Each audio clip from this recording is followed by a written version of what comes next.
투표가 가능합니다. 새로 투표권을 갖는 충북 지역 만 18세 고교생은 약 4,600명인데요. 아직까지 이들을 위한 가이드라인은 없는 상태입니다. 황정환 기자가 보도합니다.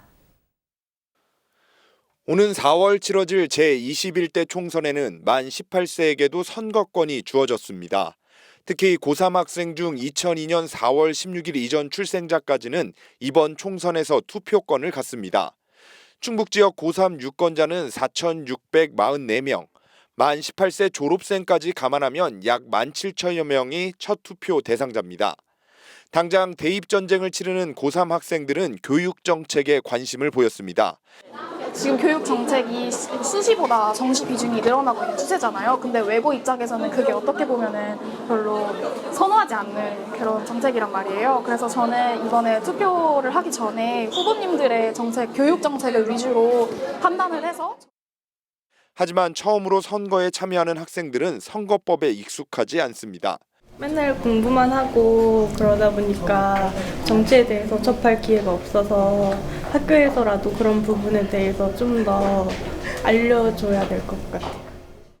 문제는 선거가 코앞으로 다가왔지만 학생들의 선거 참여에 대한 대책은 더디게 진행되고 있다는 겁니다.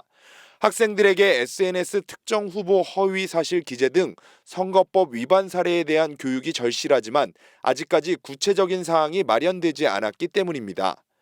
교육 환경의 특성을 반영한 선거법 안내 자료를 제공하고 학교를 직접 찾아가는 선거 교육을 실시하는 등 구체적인 방안을 마련하여 추진할 계획입니다. 학생들은 물론 교사들 역시 정치적 중립을 벗어나는 발언을 하면 선거법에 저촉될 수 있습니다. 위반 시 3년 이하의 징역 또는 600만 원 이하의 벌금에 처합니다.